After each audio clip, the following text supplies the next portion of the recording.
Hello అండి. ఇప్పుడు నేను చేస్తున్న దోశ రెసిపీ వచ్చేసి జొన్నలతో చేస్తున్నాను అనమాట. దీనికోసం నేను ఒక కప్పు మినుములకి 2.5 కప్పులే జొన్న తీసుకున్నాను. యాక్చువల్లీ జొన్నలను తీసుకున్నాను అనమాట, కానీ అది జొన్న నూక వచ్చింది నాకు.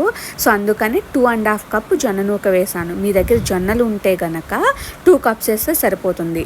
మామూలుగా మిక్సీ జార్లో అయితే 2 కప్స్ అయితే సరిపోతుందండి. మీరు గ్రైండర్లో వేసుకుంటే 3 అన్న వేసుకోవచ్చు. బట్ నేను ఇది ఎలా వస్తుందో తెలియక నేను ఫస్ట్ టైం వేస్తున్నాను కాబట్టి 1కి 2 వేసి మిక్సీ జార్లో వేస్తున్నాను అనమాట. సో మిక్సీ జార్లో వేస్తున్నాను కాబట్టి 1కి 2 వేసాను. మీరు గ్రైండర్లో వేసుకుంటే 1కి 3 వేసుకోవచ్చు. సో ఇలా చక్కగా వాష్ చేసుకుని నానబెట్టుకోవాలి. 6 నుంచి 8 గంటలు వాష్ చేసుకుని నానబెట్టుకున్న తర్వాత వాటిని ఇలా మిక్సీ పట్టుకోవాలన్నమాట. చక్కగా ఇలా మిక్సీ పట్టుకోండి. నా సజెషన్ ఏంటంటే మిక్సీ కన్నా గ్రైండర్లో అయితే చక్కగా మెత్తగా అవుతుంది. బట్ నేను మిక్సీలో వేయడం వల్ల అది ఊరికే హీట్ ఎక్కిపోతుంది. బట్ వచ్చేసి కొంచెం రవ్వ అలా ఉందన్నమాట. సో నా సజెషన్ వచ్చేసి మీరు గ్రైండర్లో వేసుకుంటేనే బెస్ట్. సో ఇలా రుబ్బుకుని పక్కన పెట్టేసుకున్న తర్వాత ఒక 6 to 7 అవర్స్ పక్కన పెట్టేసేయాలన్నమాట. ఇలా చేస్తే చక్కగా పిండి అనేది పులుస్తుందండి. దోశలు అనేవి చాలా బాగా వస్తాయి. చూసారు కదా, ఇలా చక్కగా పులిసింది. నేను మార్నింగ్ వేసేసాను, ఈవినింగ్కి చక్క ఇలా పులిసింది. సో ఇప్పుడు మనం దీనిలో సరిపడా సాల్ట్ వేసుకుని కొంచెం కలుపుకుని దోశల కింద వేసేసుకోవడమే.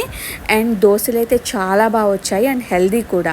నార్మల్ బియ్యంతో కన్నా ఇలా జొన్నలతోటి రాగులతోటి ఇలా ట్రై చేస్తూ ఉంటే మనం హెల్దీ రెసిపీ ట్రై చేసినట్టు ఉంటుంది, తిన్నట్టు ఉంటుంది అండ్ బాగుంటుంది అనమాట. సో ఇలా వేసుకుని సాల్ట్ వేసుకుని మనం దోశల కింద వేసేసుకోవడమే. అండ్ చాలా అంటే చాలా బాగా వచ్చాయి అన్నమాట దోశలు.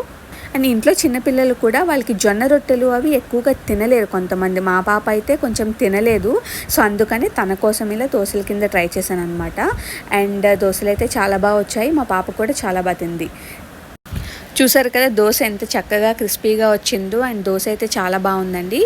సో మీరు ఒకసారి జొన్న దోశని ట్రై చేయండి. సో ఈ వీడియో మీకు నచ్చుతుందని అనుకుంటున్నాను. ఈ వీడియో కనుక మీకు నచ్చితే ప్లీజ్ సబ్స్క్రైబ్ చేయండి. And thank you so much for watching the video. Thanks for the support. And subscribe చేసుకునే ముందు లైక్ చేయండి, షేర్ చేయండి, కామెంట్ చేయండి వీడియో అనేది ఎలా ఉందో.